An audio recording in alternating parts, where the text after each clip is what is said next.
दोस्तों, आज का मुद्दा सिर्फ एक तेज बारिश का नहीं है, बल्कि उस सिस्टम की विफलता का है जो हर साल करोड़ों रुपए के बजट खा जाता है और जनता को हर साल उसी दलदल में धकेल देता है। गुरुग्राम देश की आर्थिक राजधानी के तौर पर उभरता शहर, जहां देश विदेश की नामी कंपनियों के दफ्तर हैं, जहां की सड़कें चमचमाती दिखाई देती है, लेकिन बारिश आते ही हकीकत सामने आ जाती है। नमस्कार दोस्तों, मैं हूं प्रदीप डबास।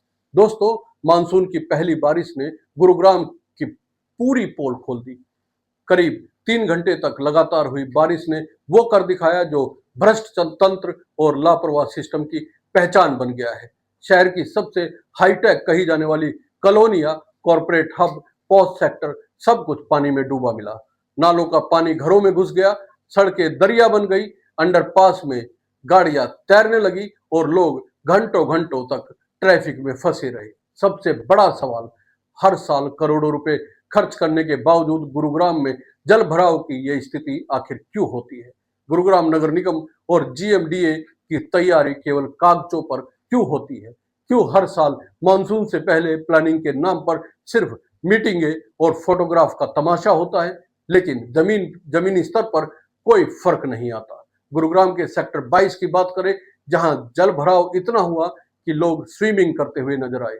यही नहीं, सेक्टर 70 की एसपीआर रोड कई फीट तक धंस गई। यहां एक बियर से भरा ट्रक सड़कों की खस्ता हालत की भेंट चढ़ गया।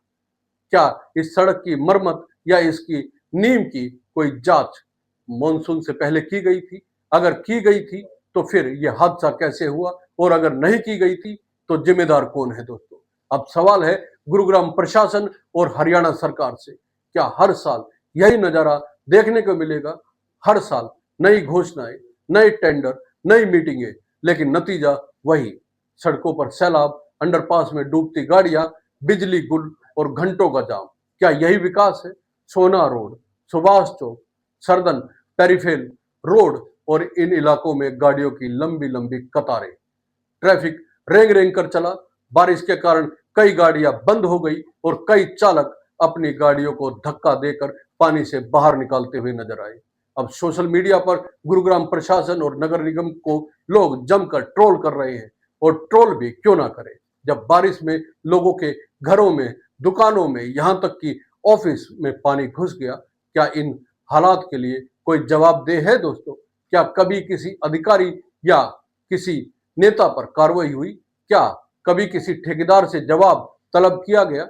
या फिर हर बार की तरह इस बार भी एक जांच कमेटी बनेगी और फिर मामला ठंडे बस्ते में चला जाएगा? गुरुग्राम के सांसद और विधायक क्या इन हालात पर कुछ बोलेंगे? क्या वो जनता के सामने आकर जवाब देंगे कि उनके क्षेत्र में हर साल ऐसी दुर्दशा क्यों होती है? क्या वे बताएंगे कि उनकी ओर से ड्रेनेज सिस्टम सुधारने के लिए क्या किया गया? गुरुग्राम में बीते 24 घंटे में 133 मिलीमीटर बारिश हुई, जिसमें से 90 मिनट में ही 103 मिलीमीटर बारिश हो गई। इसका मतलब है कि नगर निगम और जीएमडीए की सिस्टम की असलियत सामने आ चुकी है। गुरुग्राम की साइबर सिटी अब जल भराव की राजधानी बन चुका है। मौसम विभाग ने पहले ही चेतावनी दी थी कि 10 जुलाई को भारी बारिश हो सकती है और इसके लिए ऑरेंज अलर्ट भी जारी किया गया था। लेकिन क्या नगर निगम ने कोई रियल टाइम तैयारी की? क्या किसी क्षेत्र में विशेष अलर्ट जारी किया गया? क्या किसी अंडरपास को बंद किया गया? और सबसे चौंकाने वाली बात यह रही कि मेदांता अंडरपास, जो कि शहर का सबसे व्यस्त रास्ता है, वहां इतना पानी भर गया कि ट्रैफिक रोकना पड़ा। इसके बाद प्रशासन को होश आया और गुरुवार को सुबह या 10 जुलाई के लिए सभी ऑफिस को वर्क फ्रॉम होम की सलाह दी गई।